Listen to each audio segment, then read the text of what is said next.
Hi, welcome to another episode of Rocktrader's Crypto Analytics. Today, let's talk about margin trading on MXC Exchange. But first, if you still don't have an MXC account, go to the description of this video, click the invitation link,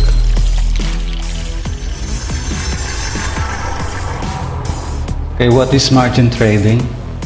The usual problem of a small trader is having a small funds.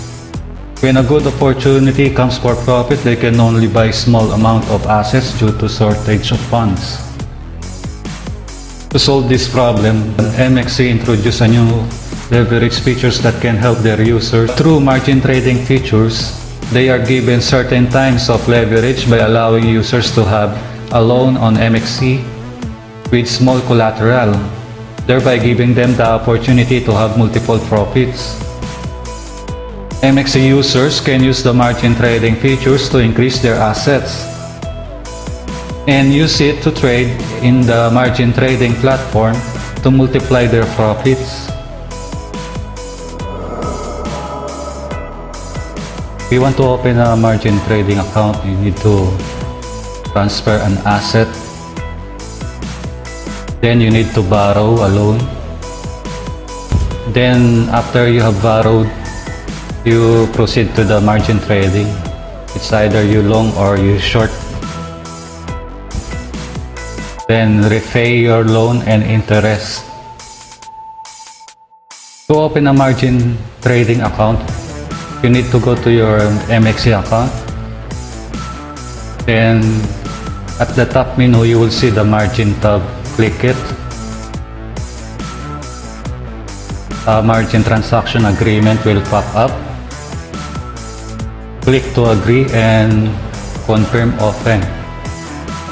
After that, it will redirect you to the margin trading pairs window.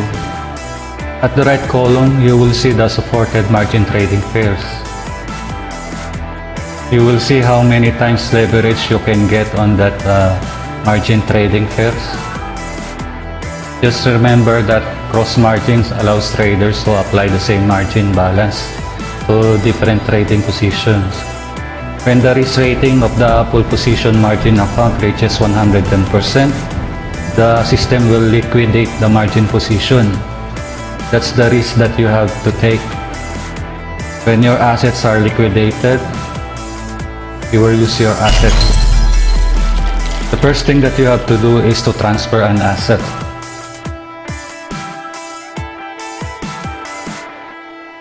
Click the Asset Transfer tab. You need to input the amount of the token that you want to transfer.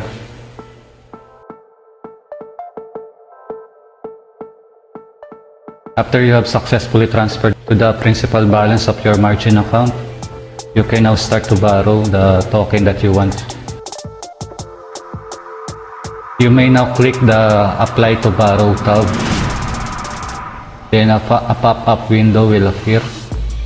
You need to click what kind of token you want to borrow here. Then you input the borrow quantity. Then click Apply to Borrow. After you successfully borrowed, you can check the assets at the margin account. You just have to visit the assets, then click My Assets, then click Margin Account to check if your assets are already there, the one that you borrowed. You can also visit Orders, Margin Orders, and Borrowing Record to check your application time, interest rate, and interest amount. Remember that each token has a maximum and minimum loan amount. When the base principal is lower than the minimum loan amount, the available loan amount will reflect as 0. If this happens, please top up the principal balance from the margin account. You need to add additional assets. You then proceed to the asset transfer and make another transfer. After you have checked your available balance on your margin account, you can now proceed to the margin trading funnel. You can either choose long or short positions. If you expect that the token price will rise, if you want to buy long, the token that you should have borrowed is USDT.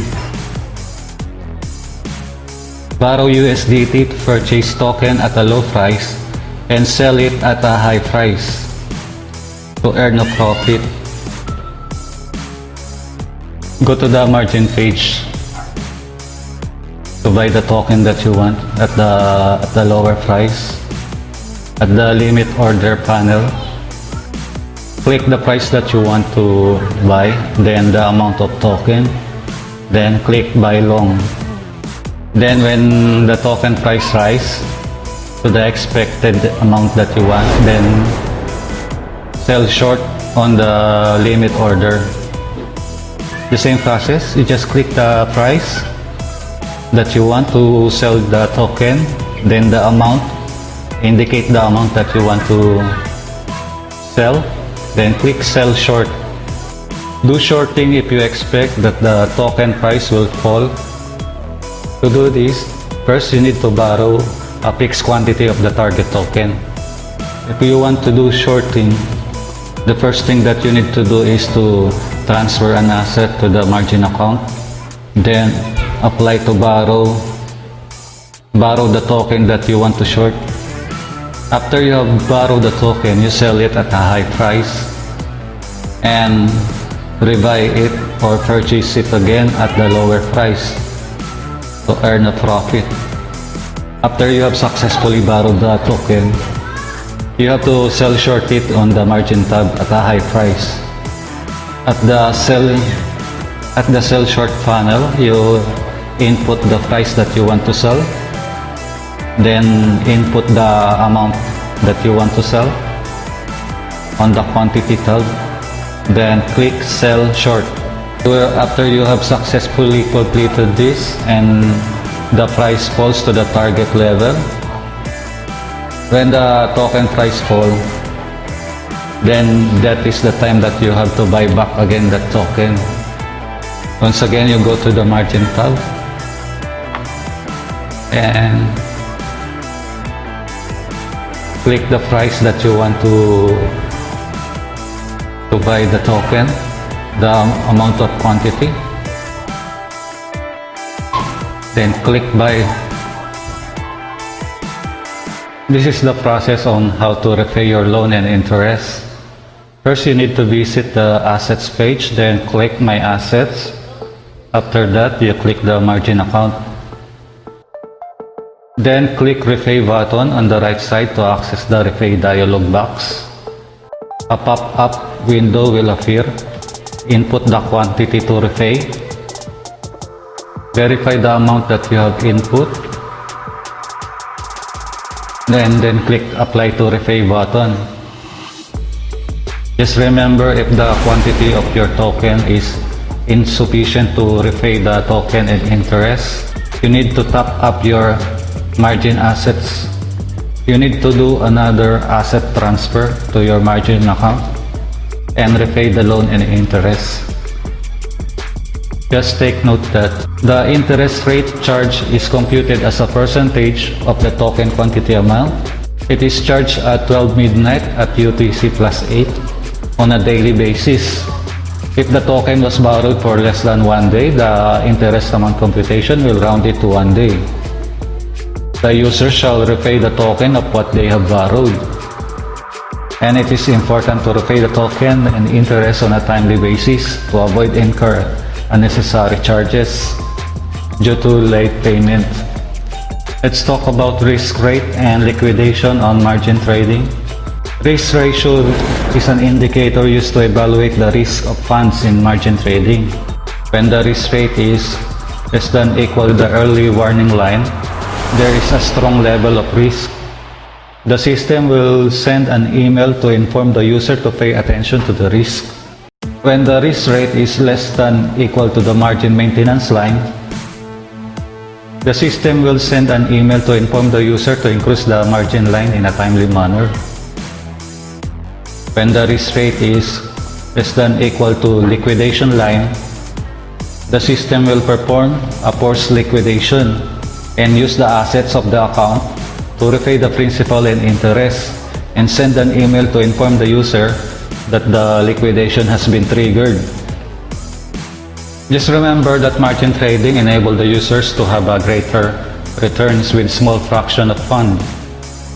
However, if the wrong direction is predicted, the losses will also increase. Therefore, ordinary traders shall try to avoid high leverage and heavy positions to prevent liquidation. These are the reminders on how to reduce the margin risk rate. One is to use proper leverage and control positions. Second is take profit and stop loss at proper time and close position before liquidation. And the last is return the long-term accumulated interest in a timely manner and add margin to ensure that the ratio of total assets over leverage quota is greater than 120%. I hope that you like this video. To all the Filipino users out there who wants to join our local Telegram group, I put a link on the description of this video. And also you can join the MXC Global group. Bye for now and see you again on another edition of Prof. Wenger's Crypto Analytics. Thank you for watching this video and don't forget to subscribe to my YouTube channel.